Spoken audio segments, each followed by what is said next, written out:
Hello, welcome to begingbro.com. Today we are going to study a very important topic in statistics called application of t-test. तो application of t-test की ये third application है और application क्या है? To test significance of difference between mean of two sample for dependent sample. ठीक है, या इसको बोलते हैं paired sample. ठीक है, dependent बोलेंगे या क्या बोलेंगे इसको हम paired sample बोलेंगे. ठीक है, तो मैं आपको बोलूंगा कि हमारा जो सबसे पहला वीडियो है टी टेस्ट का, आप जरूर देखिए, जिसमें सारे बेसिक कंसेप्ट, अजम्पशंस, प्रॉपर्टीज अच्छे से बताई गई है टी टेस्ट के बारे में. तो हम देखते हैं डिपेंडेंट सैंपल क्या होता है. तो डिपेंडेंट सैंपल का मतलब क्या होता है, जैसे फॉर एग्जांपल हम बात करें कि पेशेंट्स की ब्लड प्रेशर रीडिंग हम इवनिंग में लेते हैं और उन्हीं सेम पेशेंट्स की ब्लड प्रेशर रीडिंग हम क्या करेंगे, मॉर्निंग में लेते हैं. तो इवनिंग से मॉर्निंग में हमने क्या करा, ब्लड प्रेशर की रीडिंग ली, तो ये क्या हो गया, डेटा अपना पेयर्ड हो गया. ठीक है, मतलब सेम पेशेंट्स की रीडिंग हमने इवनिंग में भी ली और सेम पेशेंट्स की रीडिंग हमने मॉर्निंग में भी ली. ठीक, ऐसे अगर हम बात करें कि किसी कंपनी का जो सेल्स है वो कितनी बड़ी एडवर्टाइजमेंट करने के पहले और एडवर्टाइजमेंट करने के बाद, तो सपोज करो हमने 10 कंपनी ली और 10 कंपनी के हमने सेल्स देखी कि एडवर्टाइजमेंट करने के पहले कितनी सेल्स थी और एडवर्टाइजमेंट करने के बाद कितनी सेल्स हुई. तो यहाँ पे हम क्या बात कर रहे हैं, सेम 10 कंपनी की बात कर रहे हैं पहले और बाद में. इसका मतलब ये सैंपल कैसे रहेंगे, हमारे डिपेंडेंट रहेंगे या पेयर्ड रहेंगे. अब यहाँ पे सैंपल डिपेंडेंट या पेयर्ड है तो यहाँ पे दोनों सैंपल की जो साइज रहेगी वो कैसी रहेगी, इक्वल रहेगी. ठीक है, और वो कितनी रहेगी, यहाँ पे 30 से कम रहेगी. तो जो प्रॉपर्टी हमने आगे पढ़ी थी, अजम्पशंस पढ़े थे, वो सारे अजम्पशन यहाँ भी लिखेंगे कि सैंपल साइज 30 से कम रहेगी, पॉपुलेशन का स्टैंडर्ड डिविएशन अननोन रहेगा, जिस पॉपुलेशन से हम सैंपल को सिलेक्ट करेंगे वो पॉपुलेशन कैसी रहेगी, नॉर्मली डिस्ट्रीब्यूटेड रहेगी. ठीक है, और सैंपल कैसे रहेंगे, हमारे रैंडम रहेंगे. तो सारे असम्पशन यहाँ भी एप्लीकेबल रहेंगे टी टेस्ट के. अब देखिए यहाँ पे इसमें थोड़ा फॉर्मूला चेंज होगा. तो जो टेस्ट स्टैटिस्टिक्स है या उसका फॉर्मूला क्या रहेगा, तो जो टेस्ट स्टैटिस्टिक्स है उसका फॉर्मूला क्या रहेगा, t = d बार अपॉन में s divided by under root n. अब ये नई चीज क्या है, d बार आ गया, इसको मैं ऐसे भी लिख सकता हूं d बार अपॉन में s और अंडर रूट n है, ये रूट n ऊपर चले जाएगा. अब यहाँ पे नई चीज क्या है, डी बार आ गया है ना. अब हम समझते होता क्या है, तो जब भी आपको डिपेंडेंट सैंपल या paired sample T test apply करना है तो सबसे पहले हम यहाँ पे नल हाइपोथेसिस सेटअप करते हैं और अल्टरनेटिव हाइपोथेसिस सेटअप करते हैं. ठीक है, अब यहाँ पे जो डी है उस डी का मतलब क्या होता है, डी बार समझने के लिए अपन डी देखते हैं. तो डी का मतलब क्या होता है, इंक्रीमेंट. ठीक है, दो सैंपल के बीच में कितना इंक्रीमेंट हुआ, तो इसको हम डिनोट करते हैं x1 माइनस x2, जहां पे x1 का मतलब क्या रहेगा, सैंपल 1 के ऑब्जर्वेशन, और x2 का मतलब क्या रहेगा, सैंपल 2 के ऑब्जर्वेशन. ठीक है, जैसे मैंने ब्लड प्रेशर रीडिंग की बात करी इवनिंग में और मॉर्निंग में, तो हम क्या जानने में इंटरेस्टेड रहेंगे, कितना इंक्रीमेंट हुआ ब्लड प्रेशर रीडिंग में. तो वो इंक्रीमेंट क्या बताएगा, हमारा डी बताएगा, है ना, मतलब सैंपल 1 माइनस सैंपल 2. ठीक, वैसे अगर हम एडवर्टाइजमेंट वाला जो एग्जांपल लिखा था उसमें हम बात कर रहे थे कि सेल्स कितनी हुई कंपनी की, है ना, एडवर्टाइजमेंट के पहले और एडवर्टाइजमेंट के बाद. तो हम किस चीज में इंटरेस्टेड है, वहां पे कितना इंक्रीमेंट हुआ, है ना, मतलब सेल्स में कितना इंक्रीमेंट हुआ, वो चीज में हम इंटरेस्टेड है. तो यहाँ पे डी का मतलब क्या होगा, इंक्रीमेंट होगा, सैंपल 1 माइनस सैंपल 2. ठीक, तो डी बार का मतलब क्या हो जाएगा, अगर हम डी बार निकालें यहाँ पे, तो डी बार का मतलब क्या होगा, मीन ऑफ इंक्रीमेंट, है ना. किसी किसी बुक में आपको मीन ऑफ इंक्रीमेंट मिलेगा या किसी बुक में आपको क्या मिलेगा, mean of difference between two sample. ठीक है, फिर यहाँ पे जो s है, s का मतलब होता है सैंपल स्टैंडर्ड डिविएशन, उसका फॉर्मूला क्या होगा, d की टर्म में summation of d minus d bar का whole square divided by n minus 1, और n का मतलब क्या रहेगा, यहाँ पे सैंपल का साइज रहेगा. ठीक है, तो ये वैल्यू फाइंड करने के बाद हम क्या करेंगे, t इजीली निकाल सकते हैं. ठीक है, तो यहाँ पे डिग्री ऑफ फ्रीडम कैसे निकालेंगे अपन, यहाँ पे degree of freedom nu equals to वो क्या रहेगा, यहाँ पे n माइनस 1 रहेगा. क्यों रहेगा ऐसा, क्योंकि दोनों सैंपल क्या रहेंगे, एक जैसे रहेंगे, मतलब दोनों सैंपल की साइज सेम रहेगी और किसके बराबर रहेगी, वो n के बराबर रहेगी. तो यहाँ डिग्री ऑफ फ्रीडम क्या निकलेगा, अपना n माइनस 1 निकलेगा. ठीक है, अब यहाँ पे हम नल हाइपोथेसिस क्या मानेंगे, तो हम नल हाइपोथेसिस क्या मानेंगे कि दोनों सैंपल में कोई इंक्रीमेंट नहीं हुआ है. मतलब हम ये बोल देंगे, जैसे अगर हम बात करें एडवर्टाइजमेंट वाले एग्जांपल की, तो हम उसमें क्या मानेंगे कि एडवर्टाइजमेंट करने के पहले और एडवर्टाइजमेंट करने के बाद सेल्स में कोई इफेक्ट नहीं आया. मतलब एडवर्टाइजमेंट का कोई इफेक्ट नहीं था किस पे, सेल्स पे. मतलब एडवर्टाइजमेंट के पहले और बाद में जो सेल्स थी वो कैसी थी, एक जैसी थी. ठीक है, मतलब जो मीन सेल्स थी म्यू x1 और म्यू x2 वो कैसी थी, एक जैसी थी। अब अल्टरनेटिव क्या हो सकता है कि सेल्स एक जैसी नहीं थी, ये हो सकता है, या क्या हो सकता है कि जो सेल्स है वो क्या हो गई, एडवर्टाइजमेंट के बाद बढ़ गई, या जो सेल्स है वो एडवर्टाइजमेंट के बाद क्या हो गई, कम हो गई। ठीक है, ये क्या हो सकता है यहाँ पे हमारे अल्टरनेटिव हो सकते हैं। तो ये आप सभी को मैंने बताया था, अगर नॉट इक्वल्स टू आएगा तो यहाँ पे लगेगा टू टेल्ड अल्टरनेटिव, और ग्रेटर देन आएगा तो यहाँ लगेगा हमारा वन टेल्ड अल्टरनेटिव, और लेस देन आएगा तो भी क्या लगेगा, वन टेल्ड अल्टरनेटिव लगेगा। ठीक है, तो मैंने आपको टू टेल का टेबल समझाया था वीडियो नंबर 1 में, student T distribution basic concept में, तो वो वीडियो आप जरूर देखिए। उसमें हमने देखा था कि टी डिस्ट्रीब्यूशन का बोथ टेल पे एरिया कितना रहता है, और उसी से हमने सारे क्वेश्चन समझे थे। ठीक है, तो इसके बाद हम ये देखते हैं इसमें कि हमें डिसीजन क्या लेना है। ये हमारा क्या आ जाएगा, यहाँ पे कैलकुलेटेड टी आ जाएगा। फिर हम क्या करेंगे, जो कैलकुलेटेड टी आएगा इसको मॉडुलस टी लिख रहा हूँ, क्योंकि सिमेट्री रहता है टी, मीन क्या अबाउट, इसलिए मॉडुलस टी लिख रहा हूँ। इसको मैं कंपेयर किससे करूंगा, टेबुलेटेड टी से, किसी सर्टेन डिग्री ऑफ फ्रीडम पे और सर्टेन लेवल ऑफ सिग्निफिकेंस पे। फिर मैंने आपको बताया था अगर कैलकुलेटेड टी टेबुलेटेड टी से बड़ा रहेगा तो हम क्या करेंगे, नल हाइपोथेसिस को रिजेक्ट कर देंगे, और हम क्या बोलेंगे कि कोई भी सिग्निफिकेंट डिफरेंस नहीं है। ठीक है, किसमें, दो सैंपल्स के मीन में। ठीक है, दूसरा, अगर कैलकुलेटेड टी छोटा आ जाएगा टेबुलेटेड टी से किसी सर्टेन डिग्री ऑफ फ्रीडम और सर्टेन लेवल ऑफ सिग्निफिकेंस पे, तो हम क्या बोलेंगे कि जो नल हाइपोथेसिस है उसको हम एक्सेप्ट कर लेंगे।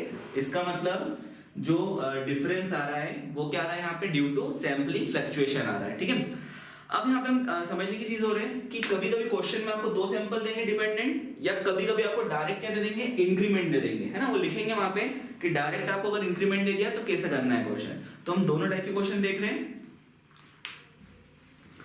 तो क्वेश्चन नंबर 1 में हमें क्या बोला है यहाँ पे, an IQ test was administered to 5 person before and after they were trained, the result are given below. तो आपको रिजल्ट यहाँ पे दे के रखा है, test whether there is any change in IQ after the training program. तो आपको टेस्ट करना है कि क्या कोई चेंज है IQ में आफ्टर द ट्रेनिंग प्रोग्राम। ठीक है, तो क्वेश्चन में हमें क्या बोला है यहाँ पे कि IQ आफ्टर ट्रेनिंग और IQ बिफोर ट्रेनिंग, मतलब ट्रेनिंग के पहले कितना IQ था वो बता के रखा, ट्रेनिंग के बाद में कितना IQ था। तो हमें चेक करना है कि क्या कोई सिग्निफिकेंट डिफरेंस है IQ में आफ्टर द ट्रेनिंग प्रोग्राम। तो हम यहाँ पे जो नल हाइपोथेसिस है वो क्या मान के चलेंगे कि ट्रेनिंग प्रोग्राम के पहले और ट्रेनिंग प्रोग्राम के बाद में IQ में कोई डिफरेंस नहीं है। इसका मतलब ट्रेनिंग के पहले और ट्रेनिंग के बाद में IQ कैसा हमारा इक्वल है। दैट मीन्स हम क्या मानेंगे, there is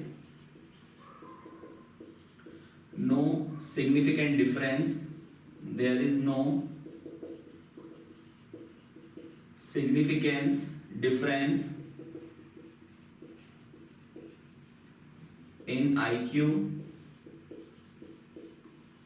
before and after training program। ठीक है, मतलब ट्रेनिंग प्रोग्राम में ट्रेनिंग प्रोग्राम के पहले और बाद में कोई सिग्निफिकेंट डिफरेंस नहीं है IQ में। दैट मींस H0 क्या हो जाएगा यहाँ पे कि जो μx1 है वो किसके बराबर रहेगा, μx2 के बराबर रहेगा। और अल्टरनेटिव क्या हो जाएगा यहाँ पे कि क्या लिखा है यहाँ पे कि IQ में कोई ना कोई चेंज है ना, मतलब यहाँ क्या हो जाएगा कि μx1 is not equals to μx2। तो यहाँ पे कौन सा टेल टेस्ट आएगा हमारे पास, टू टेल टेस्ट। ठीक है, अब यहाँ पे पेयर टी टेस्ट लगाना है, वो कैसे पहचानेंगे, क्योंकि सैंपल की साइज कितनी 5 है, सैंपल साइज छोटी है, और हमें बात करिए IQ before training after training, तो यहाँ क्या लगेगा हमारा पेयर्ड टी टेस्ट लगेगा, है ना, या डिपेंडेंट सैंपल का टी टेस्ट लगेगा। तो यहाँ पे हम क्या करेंगे, जो IQ बिफोर ट्रेनिंग है उसको x1 मान लेंगे, और जो IQ आफ्टर ट्रेनिंग है उसको हम x2 मान लेंगे। सबसे पहले हम क्या निकालेंगे यहाँ पे, इंक्रीमेंट निकालेंगे कि ट्रेनिंग के बाद कितना इंक्रीमेंट हुआ IQ लेवल में। दैट मींस हम क्या फाइंड करेंगे, x1 माइनस x2।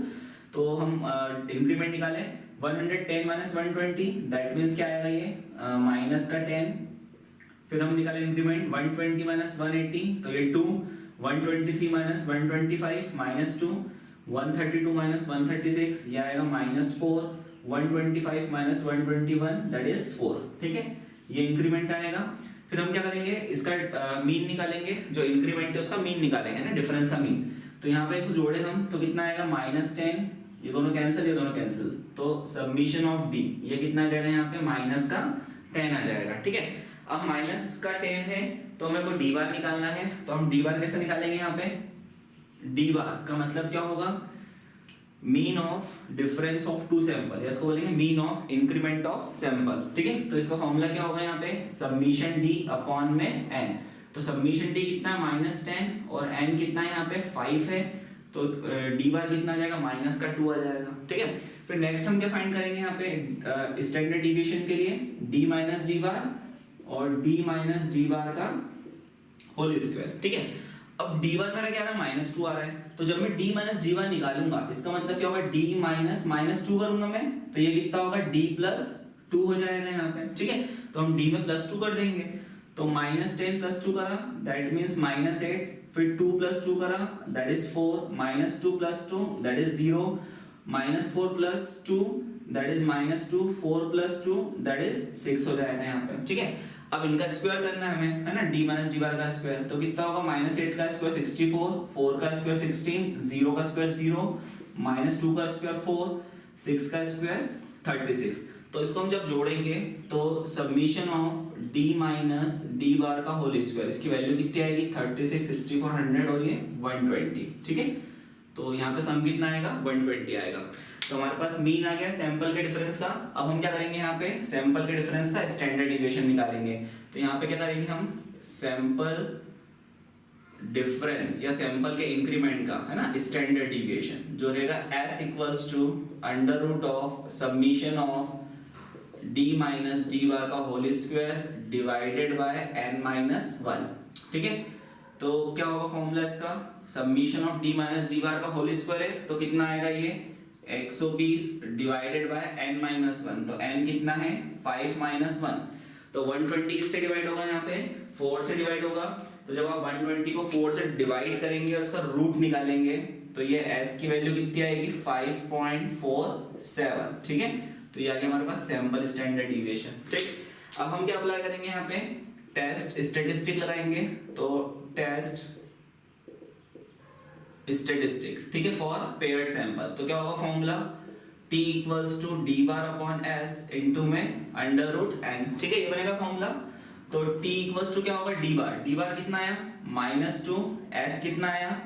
5.47 इनटू में √n, तो n कितना है? √5 आएगा। ठीक है, तो जब मैं √5 निकालूंगा तो आएगा 2.23, और t की वैल्यू मैं नेगेटिव नहीं लेता हूँ, इसको इसलिए मॉडुलस लगा रहा हूँ क्योंकि सिमेट्रिक अबाउट मीन होता है। तो ये ऊपर बचेगा 2 × 2.23 डिवाइडेड बाय 5.47। तो यहाँ पे मॉडुलस ऑफ t जब मैं सॉल्व करूंगा तो इसकी वैल्यू कितनी आएगी? 0.81। ठीक है, तो ये आ गया हमारा कैलकुलेटेड t आ गया। ठीक, अब यहाँ मुझे निकालना है डिग्री ऑफ फ्रीडम। तो degree of freedom nu equals to कितना होगा? n-1 दैट इज, ये होगा 5 का सैंपल है, 5 - 1 दैट इज 4। तो डिग्री ऑफ फ्रीडम कितना हो गया? यहाँ पे हमारा 4 हो गया। ठीक है, अब हम क्या करेंगे? यहाँ पे इसको कंपेयर करेंगे क्रिटिकल वैल्यू या टेबल वैल्यू से। तो देखिए हम देखते हैं यहाँ पे टेबुलेटेड टी, मतलब जो आपको टेबल दिया हुआ है डिस्क्रिप्शन में, आप उसको डाउनलोड कर लीजिए, लिंक दिए। टेबुलेटेड टी कितने डिग्री पे? एट 4 डिग्री ऑफ फ्रीडम, और कितने लेवल पे? तो यहाँ पे आपको लेवल दिया 1% एंड 1% लेवल ऑफ सिग्निफिकेंस। तो क्या होगी टी की वैल्यू? तो टी की वैल्यू दी है आपको 4.604। ठीक है, तो हम क्या करेंगे? यहाँ पे डिसीजन कैसे लेंगे कि जो कैलकुलेटेड टी है और टेबुलेटेड टी आया उसको कंपेयर करेंगे 4 डिग्री ऑफ फ्रीडम और 1% लेवल ऑफ सिग्निफिकेंस पे, है ना। तो इस क्वेश्चन में हम क्या मानेंगे कि जो लेवल ऑफ सिग्निफिकेंस है वो कितना दिया हुआ? 1% दिया है। ठीक है, अब कैलकुलेटेड टी को टेबल टी से कंपेयर करना है। तो देखिए जो कैलकुलेटेड टी है वो आ रहा है 0.81 और टेबल टी कितना आ रहा है हमारे पास? 4.604। तो कैलकुलेटेड टी टेबल टी से छोटा आ रहा है, इसका मतलब जो हमारा नल हाइपोथेसिस है वो क्या हो जाएगा? एक्सेप्ट हो जाएगा। इसका मतलब उसको रिजेक्ट नहीं करेंगे। तो क्या हो जाएगा इसका मतलब? हमारा डिसीजन क्या रहेगा कि there is no significant difference in IQ before and after the training program. मतलब ट्रेनिंग प्रोग्राम के बाद में भी आईक्यू में कोई फर्क नहीं पड़ा, है ना, मतलब जो इंक्रीमेंट था उसमें कोई फर्क नहीं पड़ा। ठीक, ये था हमारा क्वेश्चन नंबर 1। तो क्वेश्चन नंबर 2 में आपको क्या बोला है? A certain stimulus administered to each of 12 patient resulted in the following increase of blood pressure. तो आपको इंक्रीज ऑफ ब्लड प्रेशर दे के रखा है ना, ये दे के रखा सारा इंक्रीज ऑफ ब्लड प्रेशर। तो आपको बोला है can it be calculated that the stimulus will be in general accompanied by an increase in blood pressure. तो आपको ये कैलकुलेट करना है कि क्या स्टिमुलस से ही ब्लड प्रेशर में इंक्रीज हुआ है ना, ये अपने को चेक करना है। तो हम क्या मानेंगे कि there is no significant difference in blood pressure reading before and after drug, मतलब स्टिमुलस से ब्लड प्रेशर रीडिंग में कोई चेंज नहीं हुआ है ना, मतलब ब्लड प्रेशर की रीडिंग ड्रग देने के पहले और बाद में कैसी थी, सेम थी, ठीक है, मतलब कोई इंक्रीमेंट नहीं हुआ है स्टिमुलस से, ये हम मान के चल रहे हैं, ठीक है। अब हम यहाँ क्या करेंगे, आपको लग रहा होगा सिंगल जो मीन का क्वेश्चन है, बट यहाँ पे आपको क्या दिया, ब्लड प्रेशर रीडिंग का इंक्रीमेंट दिया है, जो मैंने आपको वीडियो के स्टार्टिंग में बताया था। यहाँ पे आपको ब्लड प्रेशर रीडिंग का इंक्रीमेंट देके रखा है ना, तो हमारे ये क्या हो जाएगा, डी मतलब क्या होता है, इंक्रीमेंट होता है। तो आपको यहाँ पे इंक्रीमेंट दे के रखा है, तो इसी से हम आगे कंटिन्यू करेंगे, ठीक है। ये हमारा इंक्रीमेंट हो गया, पेयर टी टेस्ट की बात हो गई, ठीक है। तो हमने क्या मान लिया, जो H0 है, H0 क्या रहेगा कि ब्लड प्रेशर रीडिंग फर्स्ट और सेकंड वो कैसी है, इक्वल है ना, ड्रग देने के पहले और बाद में। और अल्टरनेटिव क्या हो जाएगा कि ब्लड प्रेशर जो रीडिंग है, ठीक है, सिंगल टी टेस्ट की बात करेंगे हम यहाँ पे कि जो ब्लड प्रेशर रीडिंग है वो स्टिमुलस देने के बाद क्या हो गई, बढ़ गई है। इसका मतलब क्या होगा कि जो पहले ब्लड प्रेशर रीडिंग थी वो क्या हो गई, बाद में ड्रग देने के बाद या स्टिमुलस देने के बाद बढ़ गई है। तो यहाँ पे कौन सा टेल टेस्ट लगेगा, ये लगेगा यहाँ पे वन टेल टेस्ट, ठीक है। अब देखिए यहाँ पे मैंने पहले कैलकुलेशन कर लिया है, तो सबसे पहले जो डी आपको ये इंक्रीमेंट दिया था उसका टोटल कितना आ गया, 31 आ गया, तो मैंने डी बार निकाल लिया है ना, मतलब सैंपल डिफरेंस का मीन वो आपको पहले देके रखा था, ठीक है। फिर हमने क्या करा, डी माइनस डी बार निकाला है ना, तो डी बार कितना था यहाँ पे, तो डी बार आपका 2.58 आया था, तो मैंने क्या करा यहाँ पे d माइनस 2.58 निकाल लिया और फिर d माइनस डी बार का स्क्वायर कर लिया। स्क्वायर करने के बाद जब इन वैल्यू को हम जोड़ेंगे तो टोटल आएगा इसका 105.88, ठीक है। तो डी बार आ गया। अब हम निकालेंगे sample standard deviation of difference of sample, है ना, इंक्रीमेंट के डिफरेंस के सैंपल का। तो क्या आएगा डिफरेंस, ये आएगा submission of D minus D bar का स्क्वायर, तो ये हो जाएगा 105.88 डिवाइडेड बाय n माइनस 1। तो n कितना यहाँ पे 12 है, दैट इज ये 12 माइनस 1 हो जाएगा। तो 105.88 डिवाइड बाय 11 होगा। जब आप डिवाइड करोगे तो ये वैल्यू आएगी s equals to under root of 9.63 और जब आप इसका रूट निकालोगे तो ये आएगा 3.10। तो ये हमारा s आ जाएगा, ठीक है। अब ये पेयर्ड टी टेस्ट का एग्जाम्पल है, तो जो हमारा टेस्ट स्टेटिस्टिक रहेगा वो क्या रहेगा, टेस्ट स्टेटिस्टिक वो रहेगा हमारा t equals to D bar upon s into under root n। तो t equals to D bar कितना हमारे एग्जाम्पल में 2.58, s कितना आया 3.10 इंटू में अंडर रूट n, तो n कितना है 12 है, तो अंडर रूट 12। जब मैं अंडर रूट 12 निकालूंगा तो उसकी वैल्यू कितनी आएगी, t इक्वल्स टू 2.58 इंटू में 3.46 डिवाइडेड बाय 3.10। जब आप इसको सॉल्व कर लेंगे, मल्टीप्लाई करके डिवाइड करेंगे तो t की वैल्यू आएगी आपकी 2.88, ठीक है। ये हमारा आ जाएगा कैलकुलेटेड t, ठीक, वन टेल टेस्ट के लिए। अब यहाँ पे डिग्री ऑफ फ्रीडम, तो degree of freedom nu equals to कितना होगा यहाँ पे n minus 1, that is 12 minus 1 equals to 11, ये होगा 11 डिग्री ऑफ फ्रीडम। अब मुझे यहाँ पे निकालना है लेवल ऑफ सिग्निफिकेंस। तो आपको क्वेश्चन में दिया हुआ जो लेवल ऑफ सिग्निफिकेंस है अल्फा, वो कितना लेके रखा आपको 0.05 है ना, मतलब 5% आपको दिया लेवल ऑफ सिग्निफिकेंस, ठीक है। अब हम क्या करेंगे, ये जो कैलकुलेटेड टी है इसको क्रिटिकल वैल्यू ऑफ टी या टेबुलेटेड टी से कंपेयर करेंगे, ठीक है। तो जो टेबुलेटेड टी है, जो आपको डिस्क्रिप्शन में लिंक दिए मिलेगा वीडियो, वहां से मिल जाएगी टी की वैल्यू।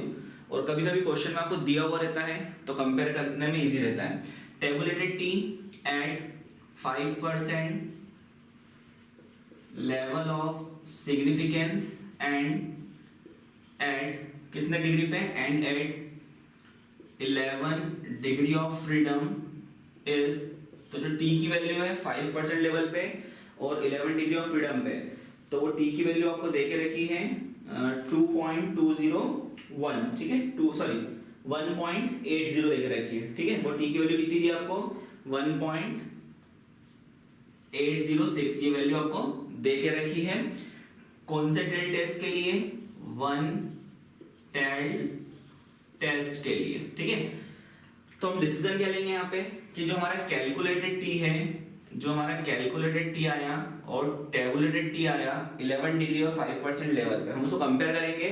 तो जो कैलकुलेटेड टी है वो आया 2.88 और जो टेबुलेटेड टी है वो आया 1.806। तो हम क्या देख रहे हैं यहाँ पे, जो कैलकुलेटेड टी है वो टेबुलेटेड टी से बड़ा आ रहा है। इसका मतलब क्या होगा कि जो हमारी नल हाइपोथेसिस है वो क्या हो जाएगी, रिजेक्ट हो जाएगी। और इसका मतलब क्या होगा कि there is significant difference in blood pressure reading before and after drug. इसका मतलब जो स्टिमुलस है उससे ब्लड प्रेशर रीडिंग क्या हो गई, बढ़ गई, है ना। इसका मतलब जो हमारा अगर नल हाइपोथेसिस रिजेक्ट होता है तो अल्टरनेटिव क्या होता है, एक्सेप्ट होता है। इसका मतलब ब्लड प्रेशर रीडिंग क्या हो गई, स्टिमुलस देने के बाद क्या हो गई, बढ़ गई, ठीक है। अच्छा, अब इसको डायग्राम के थ्रू भी देख सकते हैं। मैं एक बार बता देता हूं, अगर आपने हमारे पुराने वीडियो देखे होंगे तो मैंने हर वीडियो में आपको डायग्राम के थ्रू सारी चीजें बताई हैं। तो अपन इसको डायग्राम के थ्रू भी डिसीजन देख सकते हैं कैसे लेना है। तो देखिए ये वन टेल टेस्ट है। तो अपन जब बनाएंगे टी टेस्ट का टेल डायग्राम तो कुछ इस टाइप से बनेगा, सिमेट्रिक अबाउट मीन रहता है, ठीक है। अब ये वन टेल टेस्ट है और अल्फा कितना है यहाँ पे, अल्फा हमारा देके रखा है यहाँ पे आपको 5%, मतलब 0.05, ये अल्फा आपको देके रखा है।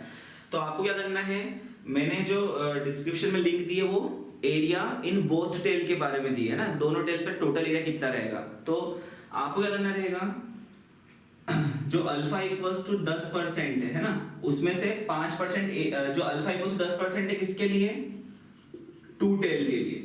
उसी में आपको क्या देखना है, वन टेल की वैल्यू देखना है ना, उसी कॉलम में वन टेल की वैल्यू देखना है। कितने डिग्री ऑफ फ्रीडम पे, 11 डिग्री ऑफ फ्रीडम पे, ठीक है।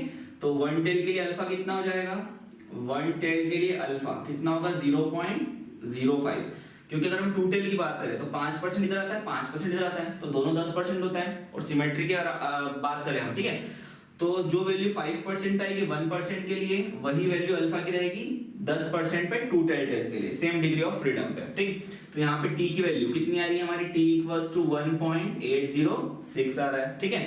तो इस एरिया में अगर वैल्यू आती है तो हम क्या करेंगे, उसको रिजेक्ट करेंगे। और हमारी वैल्यू टी की कितनी आ रही है कैलकुलेटेड, 2.88 आ रही है, जो रिजेक्शन रीजन में आ रही है। तो हम क्या कर देंगे, जो हमारा नल हाइपोथेसिस है उसको क्या कर देंगे, यहाँ पे रिजेक्ट कर देंगे, है ना। इसको आप देख सकते हैं इजीली। अगर ये वीडियो आपको पसंद आया तो हमारे चैनल को सब्सक्राइब कीजिए और वीडियो को शेयर कीजिए। Thank you.